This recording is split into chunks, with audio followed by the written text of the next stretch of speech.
வாழ்க வளம். வாழ்க வையகம், வாழ்க வையகம், வாழ்க வளமுடன். குரு வாழ்க, குருவே துணை. ஆசான் அருட்தந்தை வேதாத்ரி மகரிஷி அவர்கள் நம்மோடு சுக்குமமாக நிறைந்திருந்து நம்மை என்றென்றும் வழி நடத்துவாராக. உலக சமுதாய சேவா சங்கம் ஸ்கை நார்வே டென்மார்க் அறக்கட்டளை சார்ந்த அன்புள்ளங்கள் தினந்தோறும் நடத்தி வரக்கூடிய இந்த இணைய வழி வகுப்பிலே இணைந்திருக்கக்கூடிய அனைத்து வேதாத்திரிய அன்பு உள்ளங்களுக்கும் இனிய காலை வணக்கங்களும் வாழ்த்துக்களும். அருமையான இந்த வாய்ப்பினை நல்கிய இறைநிலைக்கும் குருவுக்கும் எங்களை வழிநடத்தி கொண்டிருக்கும் முதுநிலை பேராசிரியர் பெருமக்களுக்கும் நன்றிகளும் வாழ்த்துக்களும். இந்த நிகழ்வை ஒவ்வொரு நாளும் சிறப்பாக ஒருங்கிணைத்துக் கொண்டிருக்கக்கூடிய நார்வே அறக்கட்டளையை சார்ந்த அன்புள்ளங்கள் அனைவருக்கும் நன்றிகளும் வாழ்த்துக்களும். நல்லதொரு பஞ்ச இந்திரிய தவத்தை நமக்கு வழி நடத்திய ஐயா அவருக்கு நன்றி. இந்த தலைப்பு இன்னைக்கு நாம எடுத்துக்கொண்டிருக்கக்கூடிய சிந்தனைக்கான தலைப்பு வாழ்க்கை துணை நலம். சொல்லுவோம் நம்ம இறைநிலை எல்லாவற்றையும் கணக்கு போட்டு நடத்துது அப்படின்னு சொல்லிட்டு. இந்த மாதம் ஏற்கனவே பாத்தீங்கன்னா நம்ம 30ஆம் தேதி நம்முடைய அருள் அன்னையின் பிறந்த நாள், மனைவி நல மீட்பு நாள். நமக்கு ரொம்ப ரொம்ப உலக சமுதாய சேவா சங்கத்தினுடைய பக்கங்கள்ல முக்கியமான ஒரு பக்கம் இந்த ஆகஸ்ட் மாதம் இல்லையா? இந்த ஆகஸ்ட் கேதரிங் அப்படின்னு சொல்லிதான் எந்த மாசமா இருந்தாலும் குறிப்பிடுவாங்க ஆங்கிலத்துல. ஆனா நமக்கு இந்த ஆகஸ்ட் மாதம் ஒரு ரொம்ப ரொம்ப சிறப்பான மாதம்னு சொல்லலாம். குருவினுடைய பிறந்த நாள், மனைவி நல மீட்பு நாள் இரண்டும் வரக்கூடிய ஒரு மாதம். அதனுடைய தொடர் சிந்தனையாகவா என்னமோ இன்னைக்கு தலைப்பும் பாத்தீங்கன்னா முக்கியமா வாழ்க்கை துணை நலம் அப்படின்ட்டு. வேதாத்ரி மகரிஷி அவர்களுடைய முக்கிய நோக்கம் என்ன அப்படின்னா, எல்லாருக்கும் யோகம் சென்று சேரணும், அந்த ஆன்மீகம் என்பது சென்று சேரணும், அதுதான் அவரோட நோக்கம். அதுக்காக எளிமைப்படுத்தினாங்க மகரிஷி. அதுல முக்கியமான ஒரு நோக்கம் என்ன அப்படின்னா, இல்லறத்தார்க்கு மனவிளக்கலை.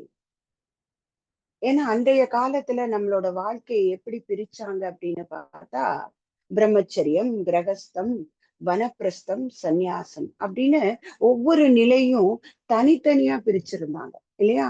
பிரம்மச்சரியம் என்பது ஒரு கல்வி கற்கக்கூடிய காலம். அன்னைக்கு போய் குருகுலத்துல இருந்து கல்வி கற்றுக்கொள்வாங்க. அடுத்தது கிரகஸ்தம் அப்படிங்கும்போது அவங்க இல்லறத்துக்குள்ள நுழைவாங்க. இல்லறத்துல இருந்து அங்கே குடும்ப கடமைகள், அதற்கான நமக்கான கடமைகளை மட்டும் செஞ்சுக்கிட்டு ஒரு வயது வரை இருந்துட்டு அப்புறம் வனப்பிரஸ்தம். இது எல்லாத்தையும் விட்டுட்டு நான் போய் ஒரு இடத்துல இருந்து என்னால என்ன வாழ்க்கைய ஒரு ஆன்மீக நோக்கத்தோட போக முடியுமோ போறது, அத வனப்பிரஸ்தம் அப்படின்னு சொன்னாங்க. அடுத்ததாகத்தான் கடைசியா முழுமை பெற சந்நியாசம் அப்படிங்கிற வார்த்தையில குறிப்பிட்டாங்க. இங்கே பிரம்மச்சரியம் இருக்கிறவங்க வேற, கிரகஸ்தத்துக்கு வரவங்க வேற, எல்லாமே ஒரு காலகட்டத்தினுடைய அடிப்படையில பிரிச்சு கொடுத்திருந்தாங்க. ஆனா மகரிஷி என்ன பண்ணாரு பாருங்க, இது எல்லாத்தையும் சேர்த்து எல்லாரும் எல்லா காலகட்டத்திலும் பண்ணக்கூடிய நிகழ்வுகளை கொண்டு அதையே நாளா பிரிச்சாங்க. வாழ்வாங்கு வாழ்வதற்கு பயிற்சி ஏற்கும் முறையை வகைப்படுத்த இளமை நோன்பா, அதுல இளமை நோன்பு. அந்த இளமை நோன்புலையும் கல்வி கற்றுக்கிறோம், பயிற்சி கற்றுக்கிறோம், தொண்டாற்றிக் கொள்கிறோம். அது வாழ்வாங்கு வாழ்வதற்கு ஒரு வாழ்க்கை துணை ஏற்று வளமையோடு கடமை உணர்ந்தாற்ற இல்லறம். அடுத்தது வாழ்வதனை முற்றுறந்து அதை அமைதி வெற்றி வெளிக்கண்டு வாழ வைக்கும் பேரறம் தொண்டு. அதுக்கு முன்னாடி வாழ்வதனை முற்று உணர்வதற்கான வழிமுறை அகத்தவம். இப்ப இது எப்படி பிரிச்சாங்க? இளமை நோன்பு, இல்லறம், அகத்தவம், தொண்டு. இது நாலும் தனித்தனியா பார்க்கல மகரிஷி. இளமை நோன்புல இருக்கிறவங்களும் 14 வயதுக்கு அப்புறம் தவம் செய்யலாம், தொண்டு செய்யலாம். இல்லறத்தில் இருப்பவர்களும் தவம் செய்யலாம், தொண்டு செய்யலாம். அப்ப இந்த நான்கையும் வாழ்க்கையோடு இணைத்து எல்லா காலகட்டத்திலையும் செய்யற மாதிரி. நம்ம அன்றைய காலகட்டத்துல பார்த்திருக்கோம், முனிவர்கள், ரிஷிகள் இவங்கெல்லாம் போயிட்டு தவம் பண்ணுவாங்க, அந்த ஆன்மீக அனுபவத்தை பெறுவாங்க. ஆனா அவங்களோட வாழ்க்கை துணை என்ன பண்ணுவாங்க? அவங்களுக்கான உபசரணைகள், அவருக்கு அதாவது குருவுக்கு செய்யக்கூடிய சேவகன் மாதிரி அந்த கணவருக்கு ஒரு சில ஹெல்ப், அவங்களோட பூஜைக்கு பூ பறிச்சு கொடுக்கறது, தண்ணி கொடுக்கறது, அவங்களுக்கான உணவு கொடுக்கறதுங்கிற மாதிரி அந்த ஒரு சர்வீஸ தான் பண்ணிக்கிட்டு இருந்தாங்க. ஆனா அவர்களுக்குள்ளேயும் அந்த ஞானத்துக்கான வல்லமை இருந்தது அப்படிங்கிறத ஒரு சில நிகழ்வுகள் நமக்கு குறிப்பிடுது. பரசுராமனுடைய தந்தையார், இது இது எல்லாமே நமக்கு சொல்லப்பட்டதுதான், நடந்ததா என்பதற்கான ஆராய்ச்சி நமக்கு வேண்டாம். அதற்குள்ளே இருக்கக்கூடிய பொருளை எடுத்துக்கலாம் நம்ம, இல்லையா? எப்பொருள் எத்தன்மை தாயினும் அப்பொருளில் மெய்ப்பொருளை காண்பதுதான் அறிவு. அங்கே கொடுக்கப்பட்ட அங்கே அந்த அந்த நாட் அது எதை வச்சு சொல்லியிருக்காங்க. அவருடைய தந்தையாரோட கதை பத்தி சொல்றாங்க. அவங்க பேரு எனக்கு மறந்து போச்சு. அந்த முனிவர், அவருடைய மனைவியாக அந்த பெண்மணி, அவங்க ரொம்ப ரொம்ப அவருக்கு உபசரணை கொடுத்து செஞ்சுட்டு இருக்காங்க. அவங்களோட வல்லமைய எப்படி சொல்றாங்கன்னா, காலையில அவங்க குளிச்சுட்டு ஆத்துக்கு போவாங்களாம். போய் அந்த மண்ணை எடுத்து அப்படியே அந்த மண்ணை பானை போல அவங்களுடைய பதிவிரத தன்மை, அவங்களோட அந்த ஒருங்கிணைப்பு, இன்னைக்கு நம்ம எடுத்துக்கலாம். மகரிஷி சொல்லக்கூடிய அந்த எண்ண ஒருங்கிணைப்பின் மூலமாக பஞ்சபூதத்தையும் ஒண்ணு சேர்த்துடுறாங்க. ஒண்ணு சேர்த்து அதை ஒரு ஒரு குடமாக்கி அதுல தண்ணி பிடிச்சிட்டு வருவாங்களாம். இது தினம்தோறும் நடக்கக்கூடிய ஒரு விஷயமாக குறிப்பிடப்பட்டிருக்கு. ஆனா அதே பெண்மணி ஒரு நாள் என்ன ஆகுது அப்படின்னு சொன்னா, தண்ணியில குடத்தை பண்ணிட்டாங்க. குடத்தை பண்றதுக்கு முன்னாடி இந்த தண்ணி இருக்கும் இல்லைங்களா, அந்த நதியில பாக்குறாங்க. அந்த நதியில மேல அந்த வானத்துல ஒரு கந்தர்வன் அந்த அவரோட அந்த வாகனத்துல போறாரு, புஷ்பக விமானத்துல. அத பார்த்த உடனே இவங்க மனசுல என்ன எண்ணம் வருதாம், ஆஹா எவ்வளவு வசீகரமாக இருக்கிறாரே, அழகா இருக்காரே அப்படின்னு நினைச்ச அடுத்த கணம் இந்த பெண்மணிக்கு குடம் செய்ய முடியலையாங்க. இதுதான் கதை. ஆனா இங்க இதுல சொல்லப்பட்ட ஒரு முக்கியமான ரெண்டு விஷயம் என்ன அப்படின்னா, அவரு தவம் எல்லாம் பண்றாரு. அவரு எல்லா பூஜைகள் இதெல்லாம் பண்றாரு, தவம் பண்றாரு எல்லாம். அவருக்கு உறுதுணையாகத்தான் இவங்க இருக்கிறாங்க. ஆனா இவங்களோட வல்லமை எப்படி பாருங்களேன். அந்த பஞ்சபூதத்தை, தனித்தனியா இருக்கக்கூடிய பஞ்சபூதத்தை தன்னுடைய மன ஒருமையினால் ஒன்று சேர்த்து நம்ம கையில கொடுக்குறாங்க குடமாக. இதை இன்னைக்கும் பண்றவங்க இருக்கிறாங்க, நம்ம பார்த்திருக்கிறோம். அந்த மாதிரி எங்கேயோ இருக்கக்கூடிய மகரிஷி கூட அதுக்கு விளக்கம் கொடுக்குறாங்க. அது எப்படி அப்படின்னா, பஞ்ச பௌதீக பிரிவுகளாக தனித்தனியா இருக்கக்கூடிய ஒன்றை சேர்த்து ஒரு பொருளாக்கி நம்ம கையில கொடுப்பாங்களாம். விபூதி வருது, குங்குமம் வருது, நம்ம பார்த்திருக்கோம், சின்ன சின்ன டாலர் இதெல்லாம். இது வேண்டாம், இது நமக்கு இன்னைக்கு சிந்தனைக்கு வேண்டாம். சோ அந்த மாதிரி அந்த பெண்மணிக்குள்ள இருக்கக்கூடிய அந்த குணம், அவளோட மாண்பு, அவளுக்குள்ள இருக்கக்கூடிய அந்த ஆன்மீக அனுபவம். ஆனா இது அங்கே சொல்லப்படல, இல்லையா? அந்த தப்பு பண்ணிட்டா, அவரை பார்த்து நினைச்சிட்டா, அதுக்கப்புறம் வருது, அங்கே தண்ணி இல்லாம வராங்க, உடனே அவருக்கு கோபம் வருது, பையன்கிட்ட சொல்லி கழுத்தை வெட்ட சொல்றாரு, இதெல்லாம் நடக்குது. அப்போ இங்க நம்ம எடுத்துக்கொள்ள வேண்டிய விஷயம் என்ன அப்படின்னா, அந்த இல்லறத்தில் இருக்கக்கூடிய பெண்களுக்கு ஆன்மீக அனுபவம் என்பது கொடுக்கப்படலைன்னு சொல்லலாமே ஒழிய இல்லை என்று சொல்ல முடியாது. அங்கே உள்ள அவங்களுக்குள்ள அதற்கான தகுதியும் திறமையும் இருந்து இருக்கு, இல்லையா? நம்ம ஔவையார பாக்குறோம், எத்தனை பேர் ஆண்டாள், அவங்களை விட ஒரு சிறந்த ஒரு பெண்மணி இருக்க முடியுமா? ரூல்ஸ பிரேக் பண்ண முதல் பெண்மணி அப்படின்னு சொல்லுவாங்க ஆண்டாள. ஆண்டவனை பற்றி பாடணும்னா சமஸ்கிருதத்துலதான் பாடணும் அப்படின்னு ஒரு விதி இருந்தது. அதை தைரியமா உடைச்ச பெண்மணி ஆண்டாள். அது மட்டும் இல்ல, தமிழ்ல எழுதினாங்க. எழுதினது மட்டும் இல்ல, இத சொல்றவங்களுக்கு எல்லாம் பலன் கிடைக்கும்னு டிஸ்கிளைமர் மாதிரி கடைசி பாட்டுல போட்டாங்க, இல்லையா? கடைசி பாட்டுல சொல்லுவாங்க இல்லையா, இதை சொல்றவங்க எல்லாருக்கும் அந்த இறைவனுடைய அருள் கிடைக்கட்டும். எளிய தமிழ்ல கொடுத்தாங்க. அவங்களோட முக்கியத்துவம் நமக்கு தெரியும். எத்தனையோ காலத்துல, இரண்டு வேறுபட்ட காலத்துல பிறந்த ராமானுஜரும் ஆண்டாலும் நாங்க அண்ணன் தங்கை அப்படின்னு குறிப்பிட்டதாக நமக்கு இலக்கியம் சொல்லுது. சோ அப்ப அந்த பெண்மைக்குள்ள இருக்கு. கண்ணகியும் மாதவியும் இரண்டு பேருமே சிறப்புடையவர்கள் தான், இல்லையா? மாதவியோட வாழ்க்கையிலும் நடந்த நிகழ்வு அதுதான். ஒரு வார்த்தை சொல்லிட்டாங்க அவ, சும்மா ஜாலியா இப்ப நம்ம கமெண்ட் பண்றோம் பாத்தீங்களா? இப்ப இன்னைக்கு யோசிச்சு பார்த்தா அந்த சட்ட திட்டங்கள் அப்படிப்பட்ட ஒரு நிலைமை இருக்குமே ஆனால் இன்னைக்கு நம்ம பேச முடியுமா? எவ்வளவு விஷயங்கள் நம்ம ரசிக்கிறோம், பேசுறோம், சொல்றோம். அப்ப அந்த கருத்து சுதந்திரமும் அதுவும் நமக்கு இன்னைக்கு மகான்கள் எல்லாம் கொடுத்து அந்த பெண்களுக்குள்ள இருக்கக்கூடிய விஷயங்கள். இன்னைக்கு அந்த தலைப்பை பத்தி கொஞ்சம் ஆராய்ச்சி செய்து எடுக்கும்போது ஒரு கேள்வி வந்தது எனக்குள்ள. 10 குறள் எழுதியிருக்காருங்க, வாழ்க்கை துணை நலம் அப்படிங்கிற தலைப்புல. அந்த 10 குறள்லையும் அவர் கொடுத்திருக்கக்கூடிய அந்த பண்புகள் யாருக்கு இருக்கணும்னு சொல்றாரு? பெண்களுக்கு தான் சொல்றாரு. ஒவ்வொரு பாடல்லையும் 10 குறளையும் எடுத்து பார்த்தோம். மனைமாட்சி இருக்கணும் பெண்ணுக்கு, மாண்புடையவளாக இருந்தா அவளோட வாழ்க்கை துணை நல்லா இருப்பாங்க, அவளோட கணவனை தொழுதுக்கூடியவள், தெய்வத்தை தொழாமல் கணவனை தொழக்கூடியவள வாழ்க்கை நல்லா இருக்கும், தன்னுடைய கணவனை எந்த இடத்திலும் விட்டு கொடுக்காமல் இருக்கக்கூடியவளை பெற்றவர் வாழ்க்கையில முன்னேறுவார்கள். இந்த மாதிரி 10 குறள்லையும் ஏன் அவர் பெண்ணுக்கு மட்டும் இதை கொடுத்தார் அப்படின்னு ஒரு கேள்வி எனக்குள்ளே வந்ததுங்க. வந்த அடுத்த கணம் அதுக்கு பதில் நம்முடைய மகரிஷி கொடுத்துட்டாங்க. என்ன மகரிஷி என்ன சொல்றாங்க? பெண்கள் சிறப்பானவர்கள், அவர்கள் உயர்ந்தவர்களும் அல்ல, தாழ்ந்தவர்களும் அல்ல, அவர்கள் சிறப்பானவர்கள் அப்படின்னு ஒரு வார்த்தை குறிப்பிடுறாங்க மகரிஷி. அப்ப அந்த சிறப்பானவர்களுக்கு உரிய இருக்க வேண்டிய குணநலன்களாக இந்த 10 பாடல்கள் கொடுத்துட்டாங்க. ஏன்னா இல்லறம் அல்லது நல்லறம் அன்று அப்படிங்கறத அழுத்தமா சொல்றாங்க எல்லாரும்.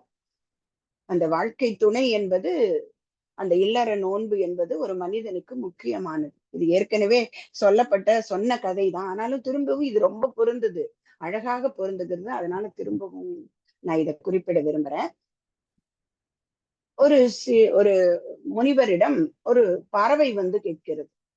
முனிவரும் சீடனும் ஆற்றங்கரையில் அமர்ந்திருக்காங்க. அந்த பறவை வந்து கேட்கிறது, எனக்கு வந்து பல காத தூரம், கிட்டத்தட்ட 1000 காத தூரம் பறக்கணும்னு ஆசையா இருக்கு, போய் அந்த பக்கம் இருக்கக்கூடிய உலகத்தை பார்த்துட்டு வரணும், அதுக்கு எனக்கு வழி சொல்லுங்க குருவே.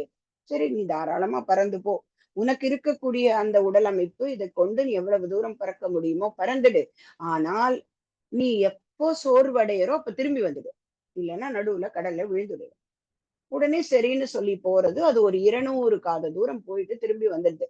எனக்கு இதெல்லாம் பத்தாது, 200 காத தூரம் போறது பத்தாது, எனக்கு திரும்பியும் ஒரு கூட தூரம் போகணும். சரி, உன் கூட ஒருத்தரை கூட்டிட்டு போ, உனக்கு கூட ஒரு துணையை கூட்டிட்டு போ, அந்த 2 பேருமா போங்க. அதே போல எந்த இடத்துல சோர்வடைகிறீங்களோ அந்த இடத்துல திரும்பி வந்துடுங்க. அதே மாதிரி போறது. 2 பேர் போறாங்க, 2 புறாக்கள், 2 பறவைகள் போறது. எவ்வளவு தூரம்? ஒரு 400 காத தூரம் போகுது, திரும்பியும் வந்துடுது. இல்லையே, எங்களால போக முடியலையே, 2 பேர் தான் போனோம், ஆனா 2 பேருமே ஓய்ந்து போயிட்டோம், திரும்பி வந்துட்டோம். சரி, இப்ப நான் ஒரு வழி சொல்றேன்னு சொல்லிட்டு அவர் என்ன சொல்றாரு, அந்த பறவைகளோட கையில ஒரு சின்ன குச்சி கொடுக்குறாரு. அந்த குச்சியை கொடுத்துட்டு, இதை நீங்க தூக்கிட்டு போங்க, எப்போதெல்லாம் நீங்க சோர்வடைகிறீங்களோ அப்போதெல்லாம் அந்த தண்ணியில அந்த சின்ன குச்சியை போட்டுடுங்க, அது மேல நீங்க மிதந்துட்டு போகலாம், அப்புறம் ஓய்வு எடுத்துக்கிட்டு திரும்பியும் பறங்க. பார்த்தா 1 மாசமாச்சு, 2 மாசமாச்சு, பறவைகள் வரல. 2 மாசம் கழிச்சு வராங்க, அவ்வளவு ஹாப்பியா. என்னன்னா, 1000 காத தூரம் தாண்டி சென்று நாங்க பார்த்துட்டு வந்துட்டோம், சிறப்பு. அப்ப உடனே சீடன் கேட்கிறார், என்ன குருவே, இதுல என்ன இருக்கு ஐடியா? அப்ப அது கிட்ட அந்த பறவைகள் கிட்ட குரு கேட்கிறாரு, சரி, இது தூக்கிட்டு போனீங்களே, இது உங்களுக்கு சுமையாக இல்லையா அப்படின்னு கேக்குறாரு. அப்ப அது சொல்லுது, கண்டிப்பா ஒரு சில நேரம் எனக்கு சுமையா இருந்தது, நான் என்னோட பார்ட்னர் கிட்ட கொடுத்துட்டேன், அவங்களுக்கு சுமையா இருந்தா என்கிட்ட கொடுத்துட்டாங்க, அது 2 பேருக்குமே சுமையாக இருந்த நேரத்துல நாங்க தண்ணியில போட்டுட்டு மேல மிதங்கிட்டு வந்தோம், அப்ப எங்களுக்கு சுலபமாக இருந்தது அப்படின்னு. அப்போ அந்த சீடன் கேட்கிறார், இதுக்குள்ள என்ன விஷயம் சூட்சுமம் இருக்கு அப்படிங்கும்போது, மனிதர்களோட வாழ்க்கைக்கான சூத்திரம் தான் இது. இந்த வாழ்க்கை என்ற கடலை கடக்கிறதுக்கு தனியா போகும்போது ஒரு சில நேரத்தோட நம்ம சோர்வடைஞ்சு திரும்பிடுறோம். துணை வந்தாலும் அப்படித்தான். ஆனால் அந்த துணையை இணையாக்கி கொண்டு, துணைனா நண்பரும் துணைதான், கூட வர்ற ஒரு உடன்பிறப்பும் துணைதான், சரியா? அப்படி போகும்போதும் சோர்வு வருகிறது. ஆனா இந்த குச்சி இருக்கு பாத்தீங்களா, அதுதான் மெயின் கான்செப்ட். அது இல்லறம். அப்ப இணையை துணையாக்கிக்கிறோம்.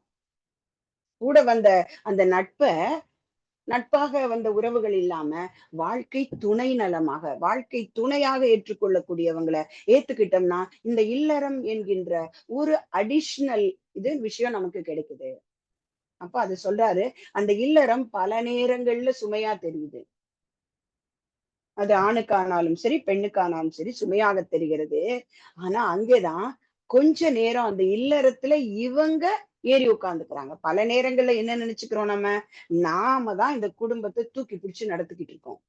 இந்த இல்லறம் என்பது நம்ம கையில தான் இருக்குன்னு நினைத்து கொள்ளும் போது அது சுமையாக தெரியுது.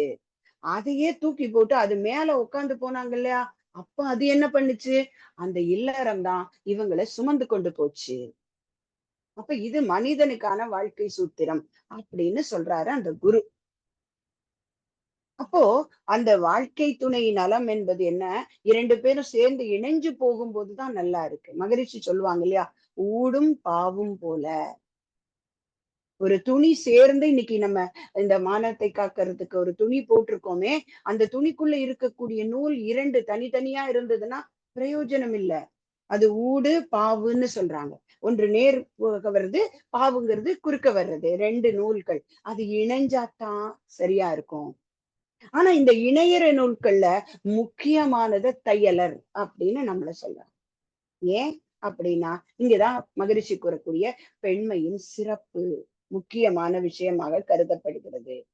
அப்ப அந்த சிறப்பு தான் ஒரு அடையாளமாக, ஒரு கணவன் மனைவினா என்ன வார்த்தை சொல்லுவாங்கங்க, வள்ளுவரும் வாசுகி போல சொல்றாங்களா இல்லையா? அதுக்கு ஏதாவது ஒரு விஷயம் இருக்கா? ஏன் அந்த 2 பேருக்கு இடையில அந்த புரிதல் எப்படி இணைஞ்சது அப்படின்னா, அதுக்கு ஒரு ஒரு நிகழ்வு சொல்றாங்க. அது அந்த அறிவு கூர்மையை பார்த்துதான் நடந்தது. வள்ளுவர் அவருக்கு பொண்ணு பாக்குறாராம். என்ன சொல்றாராம், ஒரு பையில உமி வச்சிருக்காரு. அரிசியை எடுத்தா அதோட வெளியில வரக்கூடிய கழிவு பொருளாக உமி இருக்கும் இல்லைங்களா? அந்த உமியை கையில வச்சுக்கிட்டு, இந்த உமியை கொண்டு எனக்கு யார் சாதம் சமைத்து போடுகிறார்களோ அவங்களதான் நான் கல்யாணம் பண்ணிப்பேன் அப்படின்னு எல்லாரும் தேடுறாரு. எல்லாரும் அதை அப்படியே லாஜிக் மீனிங் எடுத்துக்கிறாங்க. ஐயோ, உமியை கொண்டு போய் எப்படி சமைக்க முடியும், என்னால முடியாது, என்னால முடியாது, என்னால முடியாது. ஆனால் வாசுகி என்ன பண்றாங்க, வாங்க நான் சமைச்சு கொடுக்குறேன் அப்படின்னு கான்சியஸ்னஸோட அந்த ஒரு சமயோஜிதம் அப்படின்னு சொல்லுவாங்க இல்லையா, சாதுரியம் அப்படின்னு சொல்லுவாங்க. துரியம் செய்தா சாதுரியம் கிடைக்குமா, அந்த மாதிரி சாதுரியத்தோட என்ன சொல்றாங்க அவங்க, கொண்டாங்க அப்படின்னு அந்த உமையை தூக்கி கடாசிட்டு அவங்க அருமையா சமைச்சு கொடுத்துட்டாங்க. இங்க கான்செப்ட் என்னங்க, உமியை கொண்டு செய்யன்னு சொல்லல, உமிய வச்சுக்கோ எனக்கு சாப்பாடு போடும். ஆனால் அது எல்லாரும் எப்படி எடுத்துக்கொண்டாங்க, அப்ப இந்த சமயோஜிதம் சாதுரியமான அந்த நிகழ்வை ஹேண்டில் பண்ணக்கூடிய தன்மை அவங்களுக்கு இருந்தது அப்படின்னு சொல்றாங்க. அப்ப இந்த வாழ்க்கை துணை நலம் அவ்வளவு ஒரு ஒரு ஒரு முக்கியமான ஒன்றாக கருதப்படுகிறது. அதுல பெண்ணின் பொறுப்பு ரொம்ப ரொம்ப அதிகமாக இருக்கு. இப்போ லைஃப் பார்ட்னர் அப்படிங்கிற வார்த்தையை நம்ம சொல்றோம் இல்லைங்களா, எல்லாருமே அந்த லைஃப் பார்ட்னர் அப்படின்னா ஒரு பர்ஃபெக்டான பார்ட்னர் யாரு, அதுக்கு ஒரு இது படிச்சேன், அதுதான் இங்க ஷேர் பண்ணியிருக்கேன். A perfect partner is not the most competent, wealthiest, talented, artistic or fun person in the world, but he is the one who stands with you together in difficult times and brings out the best in you. இதுதான் ரொம்ப முக்கியமான ஒரு விஷயமாக. அந்த வாழ்க்கை துணை என்பவர் வசதியானவரோ ரொம்ப ரொம்ப பெரிய பணக்காரராகவோ இருக்கணும்னு அவசியம் இல்லை இல்லைங்களா? அப்ப எப்படிப்பட்டவராக இருக்கணும், வாழ்க்கை துணை என்பவர் எந்த நேரத்திலும் அழகும் செல்வமும் செல்வாக்கும் திறமையும் கலைத்திறனும் நகைச்சுவை உணர்வும் கொண்டவர்களா இருக்கணும்னு அவசியம் இல்லை.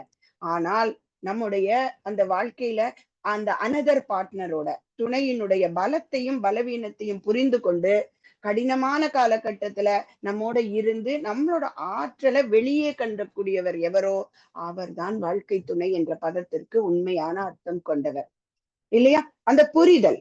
இப்ப கூட நாங்க எம்ஆர்சிக்கு ஆலியாருக்கு போயிட்டு வந்தோங்க. கிட்டத்தட்ட 280 பெண்கள், 50 பேர் பெண்கள் நாங்க அமர்ந்திருந்தோம். பக்கத்துல பாத்தீங்கன்னா ஒரு 100 பேர் தான் இருந்தாங்க ஆண்கள். டோட்டலா 300 சம்திங் இருந்தோம். அப்போ உள்ளுக்குள்ள ஒரு பெருமையா தோணுச்சு.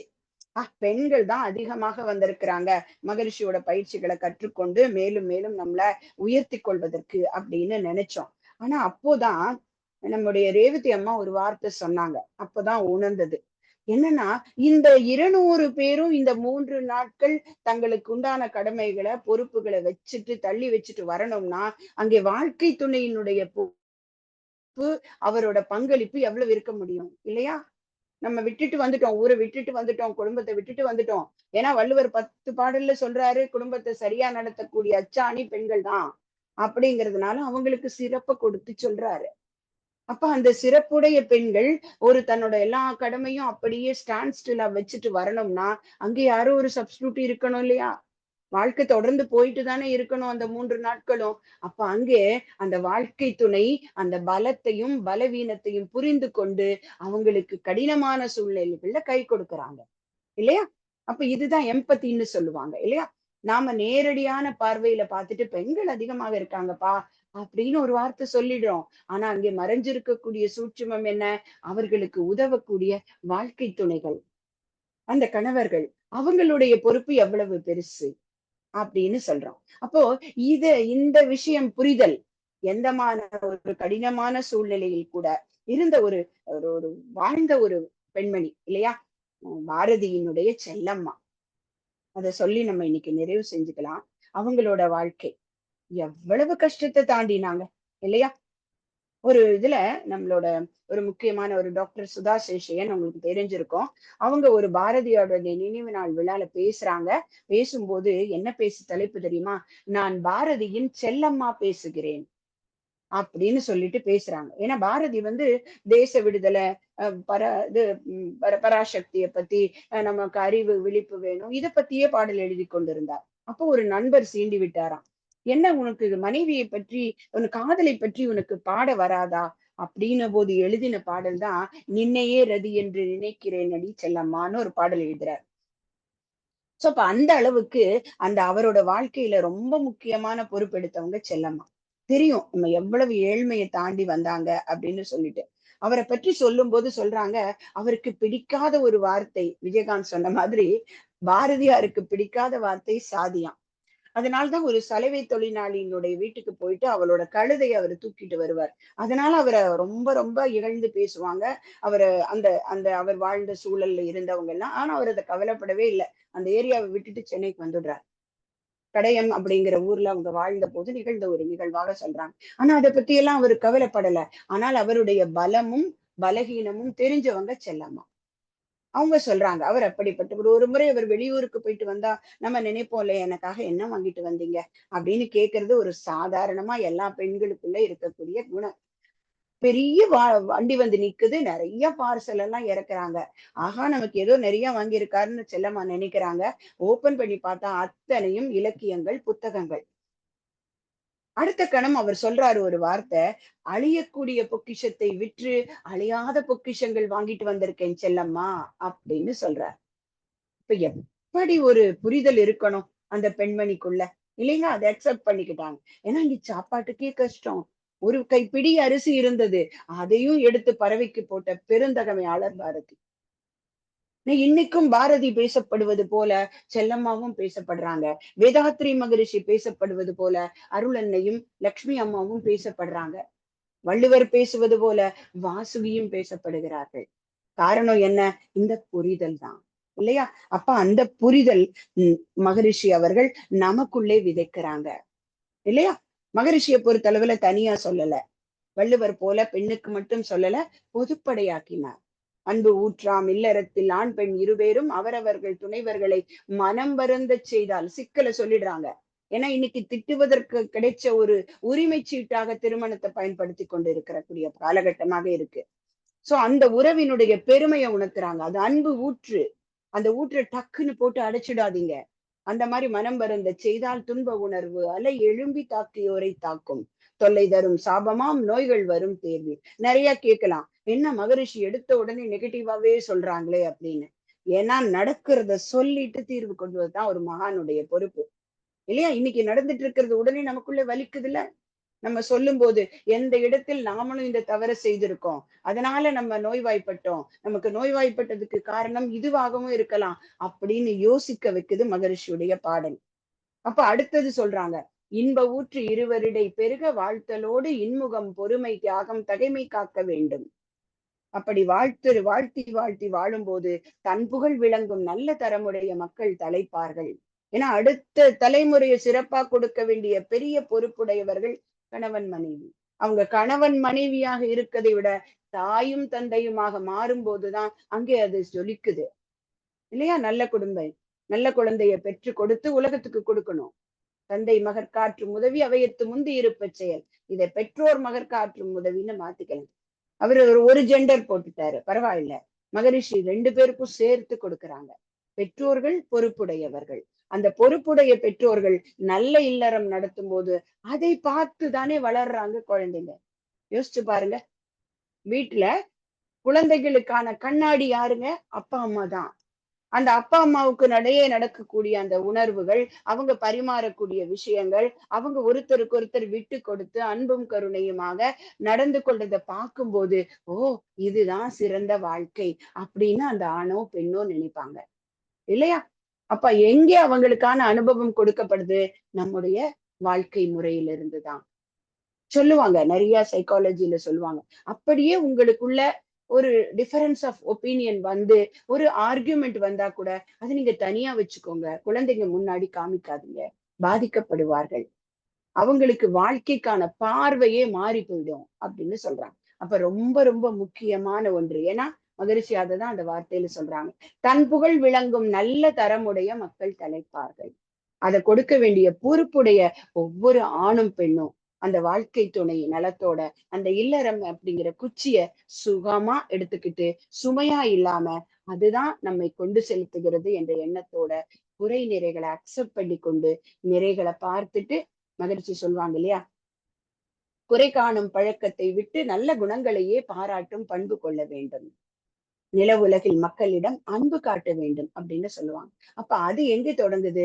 அந்த 2 உறவிலிருந்து தொடங்கட்டும். சுவாமிஜி சொல்லக்கூடிய அந்த கணவன் மனைவி உறவினுடைய முக்கியத்துவத்தை உணர்ந்து இந்த ஆகஸ்ட் கொஞ்சம் முடிஞ்சிடுச்சு. அந்த நம்ம மனவளக்கலையில முக்கியமான நாட்கள் நடந்த அதனோட பொறுப்பை உணர்ந்து நாமும் வாழ்ந்து நல்லதொரு இல்லறம் நடத்தி நல்லறமாக வாழ்வோம் என்று கூறி வாய்ப்பளித்த இன்னைக்கு ஒரு தவிர்க்க முடியாத சூழல்னால நாகராணி புருஷோத்தமன் அம்மா கொடுக்க வேண்டிய ஒரு ஸ்பீச் இறைநிலை என்னை படித்தது.